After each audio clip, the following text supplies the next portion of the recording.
insulation set up on some sawhorses. It's about the height that I need so that I'm not bending over a lot. And we're gonna place down the backing so that the right side is facing the insulation and the wrong side is facing up.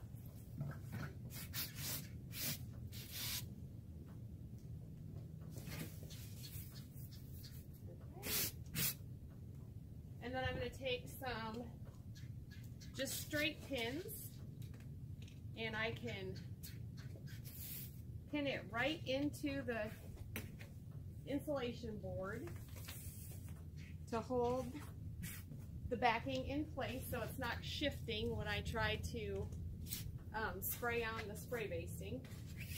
And I'm pulling it taut. I'm not getting it real tight, but just so that it's nice and flat and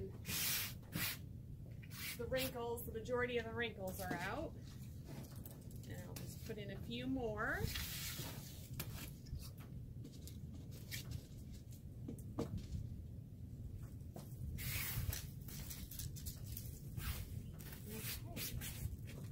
And then next we're going to get the batting, and I'm going to place that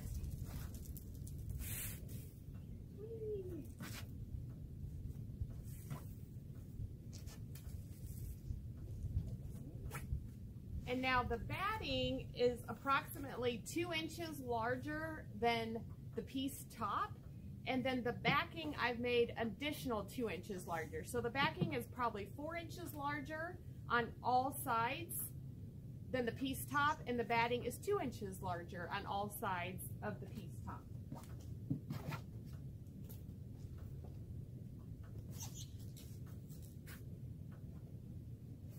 Okay, and so smooth it out, get it nice and flat.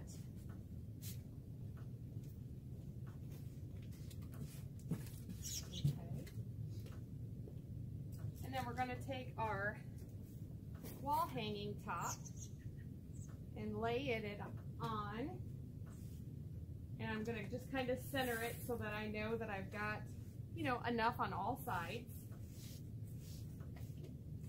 The backing that I'm using has kind of a grid on it, so I can kind of see where the center of my quilt's going to go so that I can get it oriented correctly so the backing isn't, you know, really off with my the lines that I'm kind of wanting to line it up with. And I'm just gonna flatten it all out, give it a nice smoothing so I know it's all flat. And check my lines here, that looks pretty good. And it is gonna be on the back, hanging against a wall, so I don't really, you know, not 100% concerned that it's exactly straight, but it does give me a good visual on where it needs to be.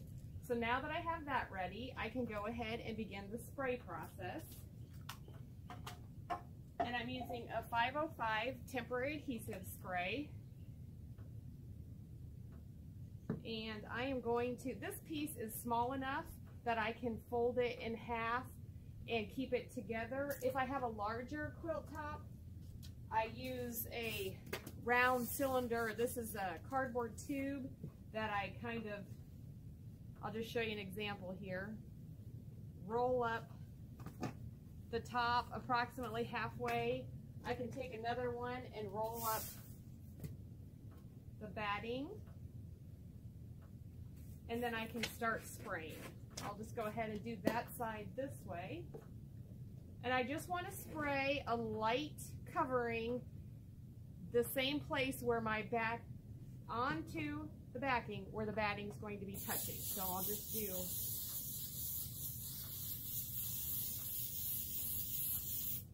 a light spray and just unroll that so that it is nice and flat.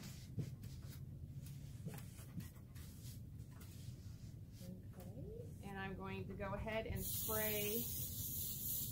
Now I'm spraying the batting so that I can put the quilt top on it. And And so here I'm just going to kind of unroll it slowly and put that aside. And then again, I'm going to just smooth it out. I kind of start at the center and work out and down, and I just want that laying nice and flat.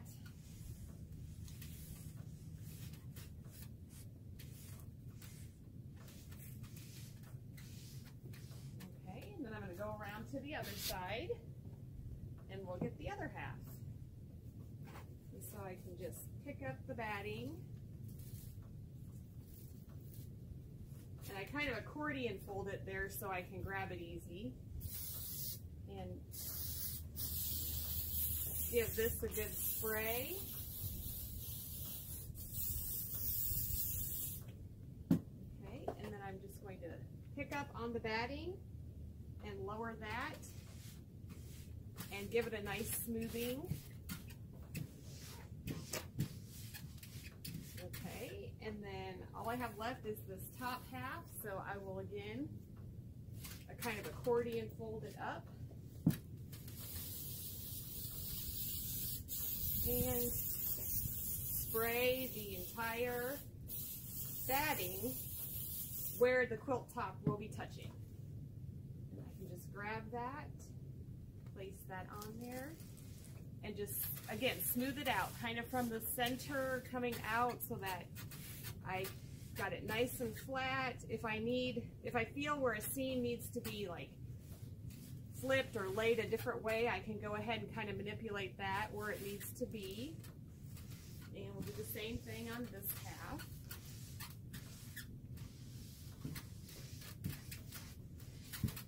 Okay. And then now I can go ahead and remove the pins that I use to hold down the backing. And then we'll be ready to take it inside and we're going to heat press it.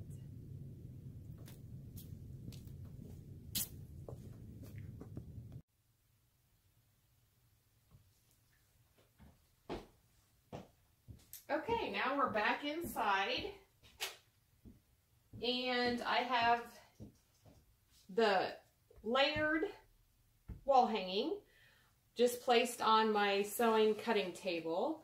I do have a cutting mat on here, but I took it off. I don't want the heat to warp it if it got to be that hot. I don't think it would because I'm just doing it really quickly, but I'd rather be safe than sorry. So I just have my regular table, and I am using a cordless iron just because I don't have a plug-in real close by here, and it is pretty handy for this purpose.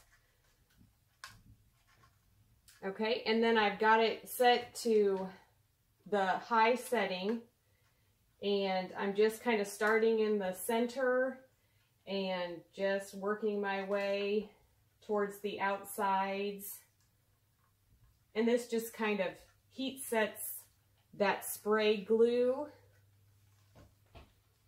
so that everything just locks into place and we don't have to worry about shifting or lumps and bumps when we're quilting.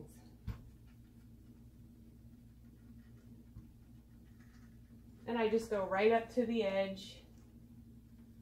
And I try not to go over the edge and get onto the batting just in case I had sprayed some glue on that part of it. I don't really want to get it all over my iron and save the step of cleaning glue off of it, but I just get as close as I can, and that way I know that all the edges are held down, everything's nice and flat, and then I just work my way from the center out all the way around it.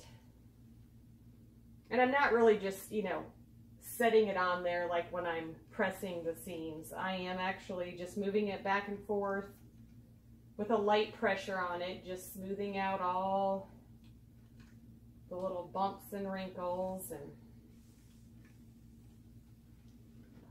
I just want everything to be nice and flat, and I won't have to worry about it shifting or bunching up as I'm quilting, and I can kind of then just focus on the actual quilting, where my quilting needs to go and not worry about anything else. Okay, so I think I got the top done. I'm just going to put this in the cradle for a minute. And I'm going to flip it over and then give it a good press from the back side. Isn't that cute fabric? It almost looks like little shamrocks. It's got all my shades of green in it, so. And there again, I'm just kind of going center out, just giving it a little press just to kind of lock everything into place. We don't want anything to shift.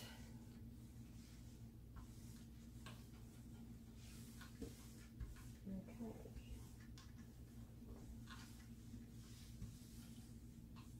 And just keep going. And we'll just continue that until the whole quilt has some heat applied to it, and I know that everything is exactly where it needs to be when I start quilting.